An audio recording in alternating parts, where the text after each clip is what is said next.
எல்லாருக்கும் வணக்கம். ஜாலியா போயிட்டு இருந்த ஃபங்க்ஷன் சடனா ஒரு ஹீட் மூமெண்ட் ஆனோட எனக்கு இப்போ என்ன பேச வந்தேன்னு நினைச்சனோ அது எல்லாத்தையும் மறந்துட்டேன். பட் நான் இந்த ஃபங்க்ஷன் எனக்கு முக்கியமாக நான் ரொம்ப ஆசைப்பட்டு வந்ததுக்கு ரீசன் சுசீந்திரன் சார் மட்டும்தான். பிகாஸ் அவர் தான் என்னை இன்ட்ரடியூஸ் பண்ணாங்க. அவருக்காக தான் இங்கே வந்திருக்கேன். பிகாஸ் ஃபர்ஸ்ட் மூவியில் யாராவது ஒருத்தவங்க நம்மளுக்கு ஒரு டஃப்பான சுச்சுவேஷனோ இல்லை நம்மள டிகிரேடோ whatever ஏதோ ஒன்று பண்ணியிருந்தா இது நமக்கு இந்த ப்ரொஃபஷனே வேணாம் அப்படின்னு கூட நமக்கு தோணியிருக்கலாம். பட் அவர் வந்து நான் நியூ கமர், என்னை ஃபுல்லாக எதுவுமே தெரியாமல் வந்த எனக்கு அதெல்லாம் ஒன்றும் இல்லை, பண்ணலான்னு தட்டி கொடுத்து அந்த மூவி பண்ண வச்சாங்க. ஸோ அப்பையிலேருந்து நான் ஃபர்ஸ்ட் டே எப்படி பார்த்தனோ இப்போ வரைக்கும் அப்படிதான் இருக்காரு.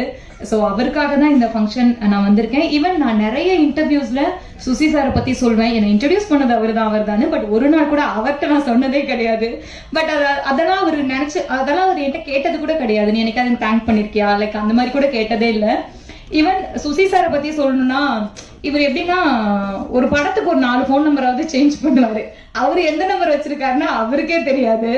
ஒரு நாள் இருக்கும், ஒரு அன்னோன் நம்பர்ல இருந்து எனக்கு ஒரு ரீசெண்டா ஒரு 6 months பேக் இருக்கும்னு நினைக்கிறேன், ஒரு அன்னோன் நம்பர்ல இருந்து ஒரு ஃபோன், எப்படி இருக்க என்ன தெரியுதா அப்படி கேட்டாரு. ஹலோ எப்படி இருக்க அப்படின்னு நான் சொன்னேன், எனக்கு தெரியல வைங்க அப்படின்னு. ஏன் வாய்ஸ் தெரியலையா? எனக்கு வாய்ஸ்லாம் தெரியலன்னு தெரிஞ்சுக்க வேணாம் அவசியம் இல்லை, நீங்க போன வைங்க அப்படின்னு. ஏமா நான் தான் சுசி பேசுறேன் அப்படின்னாரு.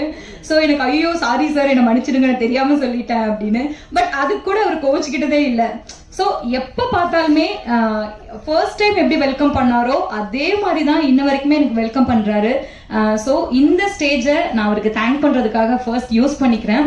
எங்கேயுமே சொல்லாத தேங்க்ஸ் அவருக்கு நான் இங்க சொல்லிக்கிறேன். Thank you so much Suchi sir. உங்களால தான் நீங்க என்ன கரெக்டா கொண்டு வந்ததுனால தான் நான் இந்த இடத்துல நிக்கிறேன் அப்படின்னு எனக்கு தோணுது. So thank you so much sir.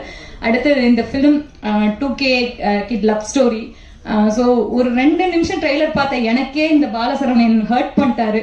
ஒரே ஒரு ஒன்லைன் தான், 90 கிட்ஸ்லாம் நீங்களாம் அழிஞ்சிட வேண்டியதானே அப்படின்னு சொல்லி ஹார்ட்டையே வெடிக்க வச்சிட்டாரு. ஸோ 2 செகண்ட் பார்த்த எனக்கே கனெக்ட் ஆச்சு. So full movie 2K kids எல்லாருக்கும் கனெக்ட் ஆகும் நான் நம்புறேன். அண்ட் என்ன மாதிரியே ஒரு புது ஹீரோவை இண்டஸ்ட்ரிக்கு இன்ட்ரடியூஸ் பண்ணியிருக்காரு. அவருக்கும் இந்த படம் பெரிய சக்சஸ்ஃபுல்லா இருக்கணும் அப்படின்னு விஷ் பண்றேன். ஒட்டுமொத்தமா படத்தோட டீமுக்கு என்னோட wishes and thank you so much. Thank you, ரொம்ப அழகா பேசுனீங்க.